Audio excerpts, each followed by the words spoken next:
आइए सुनते हैं दशा माता की कथा। एक राजा था, उसकी 2 रानियां थीं। बड़ी रानी की कोई संतान नहीं थी, छोटी रानी के पुत्र था।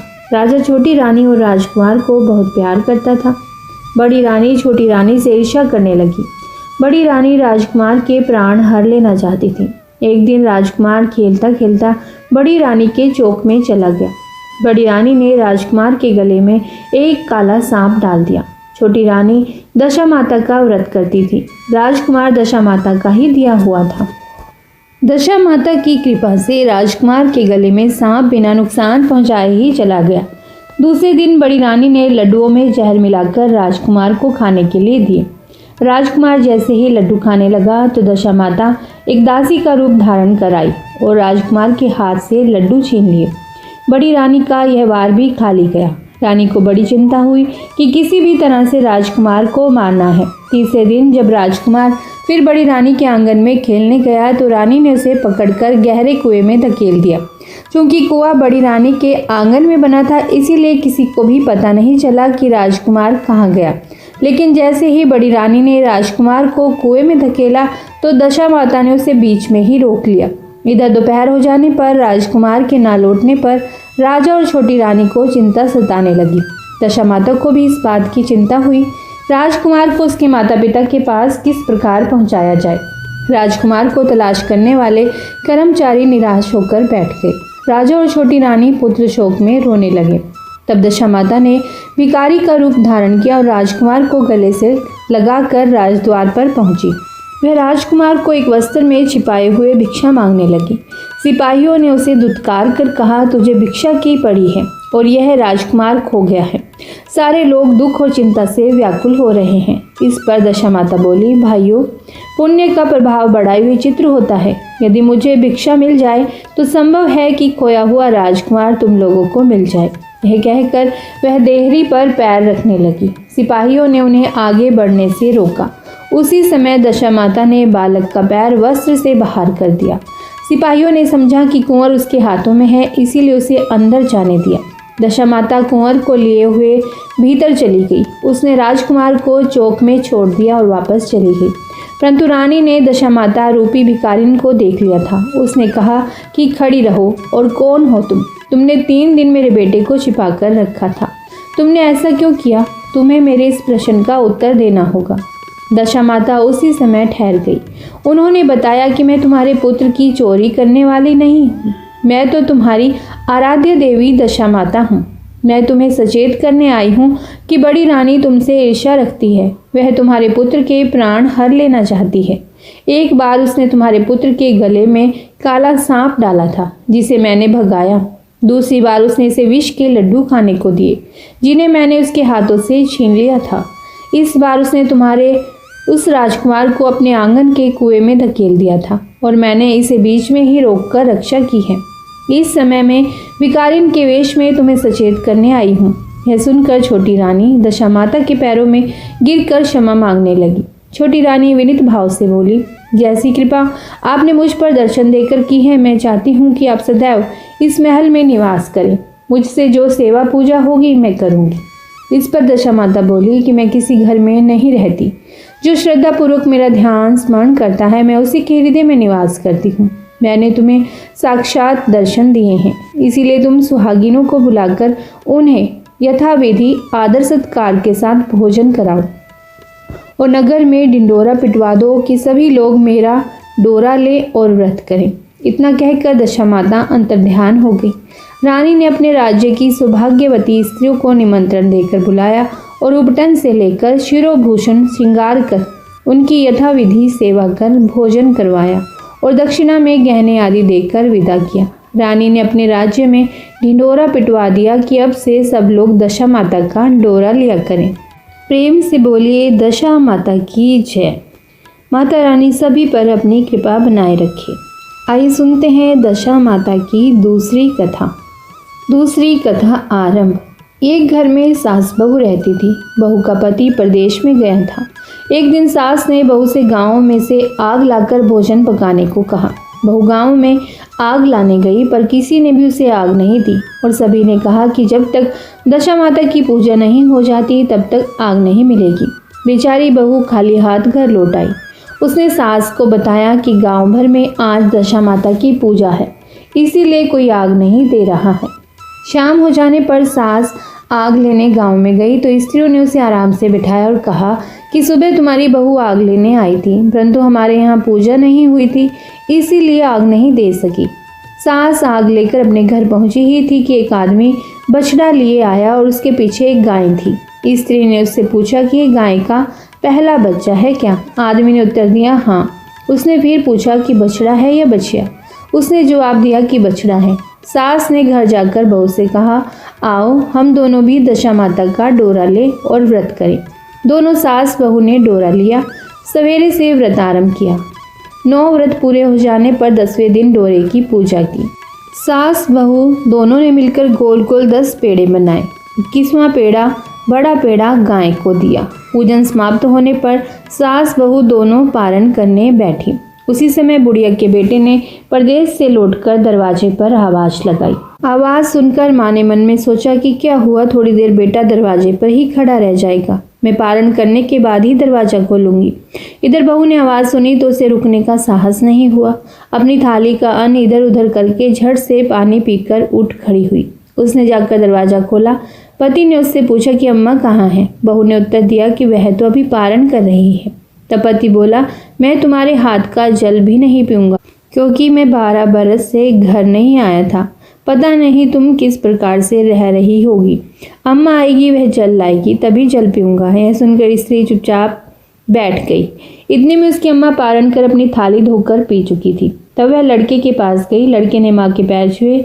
अम्मा उसे आशीर्वाद देकर बेटे को घर में लाई। माता ने थाली परोस कर रखी। बेटा भोजन करने लगा। उसने हाथ में पहला घास ही लिया था कि पेड़ों के में टुकड़े जो बहू ने अपनी थाली में फेंक दिए थे अपने आप बेटे के सामने आने लगे। बेटे ने माँ से पूछा, यह सब क्या हो रहा है? माँ बोली, मैं क्या जानूं बेटा, बहू जाने। यह सुनकर बेटा आग बबूला होकर बोला, ऐसी बहू मेरे किस काम की, जिसके चरित्र की तुम साक्षी नहीं हो। उसको मैं घर में नहीं रख सकता, इसे अभी घर से निकालो। यदि यह घर में रहेगी तो मैं घर में नहीं रहूंगा। माँ ने बेटे को व्रत के पारण का सब हाल बताकर हर तरह से समझाया, परंतु वह मानने को तैयार नहीं हुआ। वह यही कहता रहा कि इसे घर से बाहर करो तो मैं रह सकता हूँ। माँ ने सोचा, बहू को थोड़ी देर के लिए बाहर कर देती हूँ, जब लड़के का गुस्सा उतर जाएगा तब बहू को बुला लूंगी। बुढ़िया ने बहू से कहा, देहरी के बाहर जाकर पेड़ के नीचे थोड़ी देर के लिए खड़ी हो जा। जब बहू पेड़ के नीचे खड़ी हुई तो पेड़ बोला, मुझसे हटकर खड़ी हो, मैं दशा माता के विरोधी को छाया नहीं दे सकता। इस पर वे वहां से चलकर घड़ोची के पास गई और घड़ोची बोली, मुझसे हटकर खड़ी हो, मुझ पर इतना भार घड़ों का नहीं है जितना तेरा है। वह यहाँ से हटकर घूरे के ढेर पर खड़ी हो गई। घूरे का ढेर बोला, मुझ पर इतना भार कूड़े का नहीं है जितना तेरा है, चल यहाँ से हटकर कहीं और खड़ी हो जा। इस प्रकार उसे कहीं भी खड़ा नहीं होने दिया गया। वह अपने मन में बहुत दुखी हुई। वह जंगल में चली गई। जंगल में भूखी प्यासी घूमती फिरती एक सूखे कुएं में गिर पड़ी। वह उसमें गिरी परंतु उसे चोट नहीं आई। वह नीचे बैठ गई। अचानक राजा नल वहां शिकार खेलते खेलते पहुंच गए। उनके साथी भी छूट गए थे। वे प्यास के कारण उसी कुएं पर आए जिसमें वह स्त्री बैठी थी। राजा नल के भाई ने कुएं में पानी के लिए लोटा डाला तो इस स्त्री ने लोटे को पकड़ लिया। भाई ने नल से कहा कि इस कुएं में किसी ने लोटा पकड़ लिया है। तब राजा नल ने कुएं पर आकर कहा कि तुम यदि पुरुष हो तो मेरे धर्म के भाई हो, और यदि स्त्री हो तो मेरी धर्म की बहन हो। तुम जो भी हो बोलो, मैं तुम्हें बाहर निकाल लूंगा। स्त्री ने आवाज दी। राजा ने उसे बाहर निकाल लिया। तभी हाथी पर बैठाकर राजधानी ले आए। महाराज को शिकार से लौटकर महलों की ओर आते देखकर सभी ने महारानी को महाराज के आने की सूचना दी। सेवकों ने एक स्त्री को हाथी पर बैठा देखकर रानी को बताया कि महाराज एक नई रानी भी साथ ला रहे हैं। यह जानकर रानी बड़ी दुखी हुई।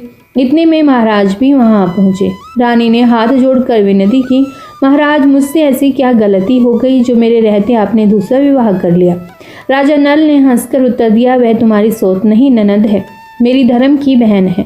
तुम्हें उसके साथ अपनी सगी ननंद की तरह बर्ताव करना चाहिए। यह सुनते ही महारानी का मुख प्रसन्नता से कमल की भांति खिल उठा। वह बोली, अब तो मैं ननंद का सुख नहीं जानती थी। अच्छा हुआ जो मुझे भाग्य से ननंद भी मिल गई। राजा ने उसका नाम मुंह बोली बहन रखा और उसके लिए अलग महल बनवाया। उसके दिन अब सुखपूर्वक बीतने लगे। एक दिन राजा की घोड़ी का बच्चा हुआ तो राजमहल की स्त्रियां बधाई गीत गाने लगी। मुंह बोली बहन ने अपनी दासियों से कहा, बाहर जाकर पता करो कि किस बात की बधाई गाई जा रही है। दासियों ने बताया, महाराजा की घोड़ी ने अच्छी घड़ी में एक उत्तम बछड़े को जन्म दिया है, उसकी बधाई गाई जा रही है। मुंह बोली बहन ने पूछा, क्या घोड़ी ने पहली बार जन्म दिया है? दासियों ने उत्तर दिया, हाँ। तब मुंह बोली बहन ने महारानी के पास जाकर कहा, आओ भाभी रानी, हम तुम दोनों दशा माता का डोरा ले। रानी ने पूछा, डोरा क्या चीज है, मुझे समझाओ। वह बोली, दशा माता के व्रत का यह नियम है कि पहले पहल जब गाय या घोड़ी या स्त्री के प्रसव की खबर सुने तब डोरा लेकर व्रत आरंभ करते हैं। व्रत करने के बाद 10वें दिन डोरे का पूजन करके विसर्जित करते हैं। इसी के साथ उसने पारण का नियम भी बताया। तब महारानी बोली, तुम्हारा व्रत तुमको फले। मैं पूड़ी और दूध की खीर खाने वाली रानी। महारानी भला बनफरा, गोले की पपड़ी खाकर कैसे रह सकती हूँ? ऐसा कहना खाए मेरा दुश्मन। वह बोली, भाभी मुझे जो कुछ चाहे कह लो, परंतु व्रत के संबंध में कुछ मत कहो। मैं इसी व्रत के उल्लंघन के कारण मारी मारी फिरती आपके देश में आ गई हूँ। महारानी ने उदासीनता के साथ कहा, मुझे क्या पड़ी है, तुम्हें जो अच्छा लगे वह करो, मैं मना तो नहीं कर रही हूँ। मुंह बोली बहन ने श्रद्धापूर्वक डोरा लिया। 9 दिन तक व्रत किए। 10वें दिन विधिवत पूजन किया, गोला फरा बनाए और संध्या को पारण करने बैठी। उसी समय उसके पति को अचानक कुछ प्रेरणा सी हुई और वह अपनी माता से आज्ञा लेकर अपनी पत्नी को ढूंढने चल दिया। घूमता फिरता वह राजा नल की राजधानी में पहुंच गया और अपनी पत्नी का पता लगाने लगा। उसने एक कुएं पर कुछ औरतों को बातें करते देखा। एक कह रही थी, राजा की मुंह बोली बहन बहुत ही सुंदर स्त्री है, आजकल उसी का किया हुआ सब कुछ होता है। दूसरी स्त्री बोली, वह सुंदर होने के साथ साथ धर्मात्मा भी है, जब से आई है तभी से उसने सदा व्रत खोल रखा है, उसके दरवाजे से कोई भी व्यक्ति खाली हाथ नहीं लौटता। तीसरी स्त्री बोली, वह जैसी धर्मात्मा है वैसी ही सदाचारणी भी है। चौथी स्त्री बोली, वह सदाचारणी और सर्वप्रिय है, सारी प्रजा उससे खुश है। 5वीं स्त्री बोली, यह सब तो सही है, परंतु अब तक यह नहीं पता चला कि वह कौन है और कहाँ की रहने वाली है। उन औरतों की बातें सुनकर वह साधु के वेश में राजा नल की मुंह बोली बहन के महल के द्वार पर जा पहुंचा। वहां उसने भिक्षा के लिए आवाज लगाई तो द्वारपाल उसे भिक्षा देने लगा। उसने द्वारपाल के हाथों से भिक्षा लेने से मना कर दिया और बोला, भिक्षा देने वाली स्वामिनी के हाथ से ही भिक्षा ग्रहण करूंगा, नहीं तो अपने रास्ते चला। तब द्वारपाल ने उससे कहा, इस समय वह दशा माता का व्रत करके पारण कर रही है, पारण समाप्त होने के बाद ही वह तुमको भिक्षा दे सकती है, तब तक तुम इंतजार करो। वह चुपचाप बैठकर इंतजार करने लगा। पारण कर लेने के बाद वह मुट्ठी भर मोती लेकर आई, परंतु सामने अपने पति को पल्ला फैलाए देखकर वह मुस्कुराती हुई लौट गई। दोनों ने एक दूसरे को पहचान लिया था। महारानी ने मुंह बोली ननंद को मुस्कुराते देखकर कहा, जब से तुम आई हो आज तक मैंने तुम्हें मुस्कुराते नहीं देखा, आज इस साधु को देखकर हंसने का क्या कारण है? मुंह बोली बहन ने उत्तर दिया कि वह साधु हमारे घर का है। रानी ने पूछा, तब वह ऐसे क्यों आया है? उसने कहा, वह अभी मेरा पता लगाने आया है। महारानी ने राजा नल से कहा, तुम्हारी मुंह बोली बहन के घर के लोग आए हैं। राजा ने कहा, उनसे कह दो कि अभी यहाँ से घर जाकर वहाँ से हमारी हैसियत से आए, तब मैं बहन की विदाई करूँगा। राजा नल की मुंह बोली बहन का पति घर जाकर अपनी माँ से बोला, तुम्हारी बहू राजा नल के यहाँ उसकी बहन बनकर रह रही है, वह रोज सदा व्रत करती है और नियम धर्म से दिन बिताती है। तब उसकी माता ने उसे आज्ञा दी कि बहू को ले आओ। वह डोली, पीनस बाजे, गाजे, कहार आदि के साथ यथाचित सज धज कर राजा नल की राजधानी को चल दिया। राजा ने उसको यथोचित आदर सत्कार किया और कुछ दिन मेहमानी में रखकर विधि पूर्वक बहन की विदाई की। जब वह महल के बाहर चलने लगी तो महल भी उसके पीछे पीछे चलने लगे। तब महारानी बोली, ननंद जी तुम चली और मेरा महल भी ले चली, जरा पीछे मुड़कर तो देखती जाओ। जो ही उसने पीछे मुड़कर देखा तो राजा का संपूर्ण राजसी वैभव अचानक लुप्त हो गया। राजा की मुंह बोली बहन तो अपने पति के साथ आनंद से रहने लगी, परंतु राजा नल और रानी का यह हाल हो गया कि वे दोनों कमरी कतरी ओढ़े फिरने लगे। उनके भोजनालय में पत्ते खड़खड़ाने लगे। राजा नल ने रानी से कहा, अब हमें यहाँ से कहीं दूसरी जगह चले जाना चाहिए। रानी पतिव्रता स्त्री थी, उसने राजा की आज्ञा मान ली। चलते चलते वे एक गांव के पास पहुंचे। वहां पर बेरी के पेड़ पर बेर लगे हुए थे। राजा रानी दोनों भूखे थे। उन्होंने बेरी को उठाया तो बेर लोहे के हो गए। इस प्रकार राजा रानी जिस वस्तु को भी हाथ लगाते वह कंकड़ पत्थर में बदल जाती थी। इतने पर भी राजा रानी आगे बढ़ते गए। रास्ते में उन्हें एक व्यापारी मिला। व्यापारी ने राजा रानी को पहचान लिया। उसने राजा रानी के भोजन के लिए सेर भर आटा दिया। वे आटा लेकर नदी के किनारे गए। वहां रानी भोजन बनाने लगी और राजा नल स्नान करने चले गए। उस नदी में मछुआरे मछलियां पकड़ रहे थे। मछेरों ने राजा को 4 मछलियां दी। रानी ने मछलियां भूनकर रोटियां बना ली। राजा नल भोजन करने बैठे तो रोटियां ईंट में परिवर्तित हो गई और मछलियां उछलकर नदी में चली गई। वहां से चलकर राजा रानी अपनी मुंह बोली बहन के यहाँ गई। बहन को जब पता चला कि भाई भाभी आए हैं तो उसने सेवकों से पूछा कैसे आए हैं। सेवकों ने कहा कि भिखारियों के हाल में आए हैं। यह सुनकर उसे बड़ी लज्जा आई। उसने राजा रानी को एक कुम्हार के यहाँ ठहरा दिया। शाम को थाल सजाकर बहन स्वयं भाभी से मिलने कुम्हार के घर गई। उसने भाभी के सामने थाल रखा तो भाभी ने कहा कि इस थाल में जो कुछ भी है उसे कुम्हार के चक्के के नीचे रख दो और चली जाओ। ननद थाल का सामान चक्के के नीचे रख कर चली गई। थोड़ी देर में राजा ने आकर रानी से पूछा, कहो बहन आई थी, क्या लाई थी? रानी ने कहा, आई तो थी पर जो कुछ लाई थी मैंने इस चक्के के नीचे रखवा दिया है। राजा ने वहां देखा तो वहां कंकड़ पत्थरों के सिवा कुछ भी नहीं था। राजा को समझते देर न लगी कि यह सब बुरी दशा के कारण है। भला वह मेरे लिए कंकड़ पत्थर क्यों लाएगी? अब राजा रानी वहां से चलकर अपने मित्र के घर गए। मित्र को लोगों से पता चला तो उसने उनसे पूछा कैसे आना हुआ। उन्होंने उत्तर दिया, भिखारियों के हाल में आए हैं। मित्र ने दुखी होकर कहा, कोई बात नहीं, जैसे आए वैसे अच्छे आए, आखिर मित्र हैं, उन्हें महलों में ले आओ। मित्र ने उन दोनों का स्वागत किया, स्वादिष्ट भोजन कराया, एक कमरे में उनके लिए पलंग बिछवा दिया। उस कमरे में एक खूंटी पर 9 लखा हार टंगा था। आधी रात के समय राजा तो सो गए परंतु रानी जाग रही थी। रानी ने देखा कि हार वाली खूंटी के पास दीवार में एक मोर का चित्र बना हुआ है। मोर धीरे धीरे हार को निगल रहा है। रानी ने राजा को जगाकर वह दृश्य दिखाया। राजा ने सोचा, यहाँ से चुपचाप भाग चलना चाहिए, नहीं तो सवेरे चोरी का कलंक लगेगा। तब मित्र को क्या मुख दिखाएंगे। बेचारे राजा और रानी रात में ही उठकर जंगल की तरफ चल दिए। दोनों चलते चलते एक दूसरे राजा की राजधानी में पहुंच गए। वहां अतिथि और भिक्षुओं को सदाव्रत दिया जाता था। वे दोनों भी सदाव्रत लेने गए परंतु उस समय सदाव्रत बंद हो चुका था। वहां के अधिकारियों ने कहा, यह लोग न जाने कहाँ के भागे आए हैं कि इन्हें देने के लिए कुछ भी नहीं बचा। फिर भी उन्होंने एक मुट्ठी चने दे दो। उन्होंने इस प्रकार से नादर और कड़वी बातों सहित दान लेना अस्वीकार कर दिया। वे दान अध्यक्ष की निंदा करते हुए बोले कि ऐसी कंजूसी है तो सदाव्रत देने का नाम ही क्यों करता है। दान अध्यक्ष बोला, यह तो बड़ा घमंडी भिक्षुक लगता है, भीख भी मांगता है और गाली भी देता है, इनको हवालात में डाल दो। इस प्रकार दोनों को एक कोठरी में बंद कर दिया गया। एक एक मुट्ठी चने दोनों को खाने के लिए मिलने लगे।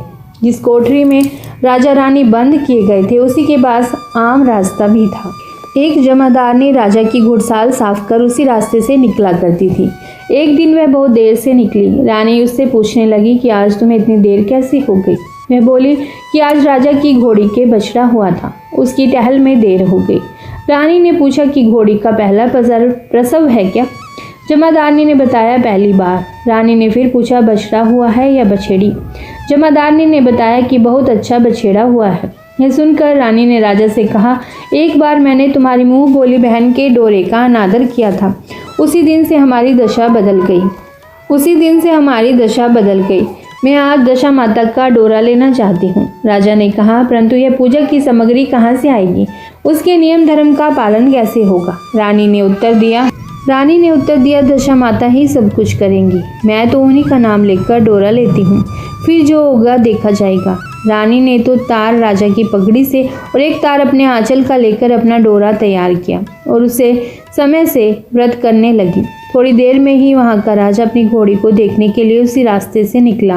राजा ने नल दंपति को देखा। कोठरी में बंद देखकर पूछा कि वे लोग कौन हैं और इनका क्या अपराध है। पहरेदारों ने कहा कि ये लोग भिक्षा लेने आए थे, ये आपको आशीर्वाद देने के बदले गालियां देते थे, इसी कारण दानाध्यक्ष ने इन लोगों को कैद में डाल दिया है। राजा ने कहा, यह तो कोई इनका अपराध नहीं है, इनको मनवांछित भिक्षा नहीं मिली होगी, इसीलिए ये गालियां देने लगे होंगे। इनको संतुष्ट करना चाहिए था, ना कि कैद में डाल देना चाहिए। इनको अभी रिहा करो। राजा की आज्ञा से उसी समय दोनों को कोठरी से बाहर निकाला गया। राजा उनके पाँव में पद्म और माथे पर चंद्रमा देखकर पहचान गया कि यह तो राजा नल और रानी दमयंती है। इस पर उसने दोनों हाथों से हाथ जोड़कर क्षमा मांगी और हाथी पर बैठाकर अपने महल में ले गए। कुछ दिन तक राजा के यहाँ रहकर उन दोनों ने पूरे राजसी ठाठ के साथ अपनी राजधानी की ओर प्रस्थान किया। रास्ते में वे पहले अपने मित्र के यहाँ गए। मित्र ने राजा नल की आने की खबर सुनकर लोगों से पूछा, मित्र आए तो कैसे आए? लोगों ने कहा, अब की बार तो राजसी ठाठ बाट के साथ हाथी, घोड़े, टंका, निशान, पालकी, पीनस और फौज को साथ लेकर आए हैं। मित्र ने कहा, अच्छी बात है, आने दो। मेरे लिए तो जैसे तब थे वैसे ही अब भी हैं। आखिर है तो मित्र ही। राजा रानी मित्र के महल में गए। मित्र ने उनको आदर सत्कार के साथ उस स्थान पर ठहराया जिस स्थान पर पहले ठहराया था। आधी रात के समय जब राजा सो रहे थे और रानी पैर दबा रही थी, तब रानी ने देखा कि मोर का चित्र जो पहले हार को निकल गया था उसे उगल रहा है। रानी ने राजा को जगाकर यह दृश्य दिखाया। राजा नल ने अपने मित्र को बुलाकर यह दिखाया। मित्र बोला कि मैंने तब भी तुमको चोर नहीं समझा था और न अब समझता हूँ। यह दृश्य तुम्हारी बुरी दशा का फल है। आप निश्चिंत रहिए, मेरे मन में कोई मैल नहीं है। मित्र के यहाँ से चलकर राजा रानी अपनी मुंह बोली बहन के यहाँ गए। उसने सुना राजा भैया आ रहे हैं तो उसने लोगों से पूछा, कैसे आ रहे हैं? लोगों ने कहा, जिस प्रकार राजा का आना चाहिए उसी प्रकार से आ रहे हैं। उसने कहा, उनको मेरे महल ले आओ। जब राजा नल का हाथी बहन के महल की ओर बढ़ा, तब रानी ने कहा, आप अपनी बहन के घर जाइए, मैं तो उसी कुम्हार के घर रहूंगी जिसके पहले ठहरी थी। राजा ने कहा, जिस कारण इतने दुख उठाए तुम फिर उससे झगड़ा मोल लेना चाहती हो। यह तुम अच्छा नहीं कर रही हो। परंतु रानी नहीं मानी, वह कुमार के घर ही ठहरी। राजा बहन के घर चले गए। शाम को राजा की बहन भाभी के लिए थाल सजाकर कुम्हार के यहाँ आई। उसने भाभी के सामने थाल रख दिया। भाभी सोने चांदी के गहने उतार उतार कर रखने लगी और कहने लगी, खाओ रे मेरे सोने चांदी के गहनों, खाओ, हम भूखे नंगे क्या खाएंगे। यह उलाहना सुन ननंद बोली, यह उलाहना किसे देती हो? मुझसे उस समय जो कुछ हो सका वो उस समय लाई थी, वही अब भी लाई हूँ। विश्वास न हो तो चक्के नीचे अभी भी देख लो। सचमुच चक्के के नीचे देखा तो वहाँ पर मणिक मोतियों का ढेर लगा था। रानी यह सब देखकर सन्न रह गई। वह बोली, ननंद जी, तुम्हारा कोई दोष नहीं, यह तो हमारी बुरी दशा का परिणाम था। रानी ने ननंद का लाया सब सामान तथा उनमें अपनी तरफ से कुछ और जवाहरात मिलाकर ननंद को वापस कर दिया, परंतु ननंद को पूजा का न्योता देना भूल गई। वहां से चलकर राजा सूरा गाय के पास आए। गाय ने सेना सहित राजा को भरपेट दूध पिलाया। वहां से आगे चलकर वे नदी के तट पर पहुंचे तो वहां पड़ाव डाला, भोजन बनवाया गया। जब राजा भोजन करने बैठे तो उसी समय नदी में उछलकर गिरी हुई भुनी भुनाई मछलियां अपने आप थाली में गिर पड़ी और रोटियां जो ईंट बन गई थी फिर से रोटियां बन गई। राजा ने कहा, यह सब क्या हो रहा है? कुछ समझ में नहीं आता। रानी ने बताया कि ये रोटियां और मछलियां वही हैं जो उस दिन हमें नसीब नहीं हुई थी। मैं यदि आपसे उस समय कहती कि तली हुई मछलियां जल में उछल गई और रोटियां ईंट बन गई तो आप कदापि भी इसे सच नहीं मानते। इसी कारण मुझे बहाना बनाना पड़ा था। अब राजा रानी अपने राजधानी की ओर आगे बढ़े। जब राजा की फौज अपनी राजधानी के समीप पहुंची तो वहां के लोगों ने समझा कि दूसरे राजा ने राजधानी पर आक्रमण कर दिया है। वे घबरा गए। वहां के लोग नजराना लेकर राजा से मिलने गांव के बाहर आए, परंतु यह क्या, यह तो अपने राजा हैं। लोगों का प्रसन्नता का ठिकाना नहीं रहा। वे श्रद्धा भक्ति के साथ महाराज के आगे चलकर उन्हें उनके महल में ले गए। राजा रानी ने महल में प्रवेश किया। रानी ने तुरंत दशा माता की पूजा का प्रबंध किया। उसने उस पूजा में नगर की सब सौभाग्यवती स्त्रियों को बुलाया। भगवती के भोग के लिए सब प्रकार के पकवान बनाए गए। आटे की 10 बत्तियां, 10 शक्कर की गुंजिया और 10-10 अठवाइयाँ सुहागिनों के आंचल में डाली। सुहागिनों का श्रृंगार करके दशा माता की पूजा आरंभ हुई। कलश स्थापित करके दीपक को जलाया गया, परंतु उसकी बत्ती जली नहीं। इस पर पंडितों ने कहा कि कोई न्योता पाने वाला न्योता तो नहीं रह गया। स्मरण किया जाए उसके आने पर दीपक जल जाएगा। रानी ने सोच विचार कर बताया कि ननंद न्योतने से रह गई है। पंडितों ने कहा कि उसे फौरन बुलाया जाए। राजा ने अपना दुरतगामी रथ भेज उसके आते ही कलश का मणिक दीपक प्रज्वलित हो गया। बड़ी धूमधाम से पूजा की गई। अंत में सुहागिनों को भोजन कराकर विदा किया गया। उसी समय राजा ने राज्य में आज्ञा जारी की कि मेरी प्रजा के लोग दशा माता का व्रत किया करें। भगवती माता ने जिस प्रकार राजा नल के दिन फेरे उसी प्रकार सबके दिन फेरे। बोलिए दशा माता की।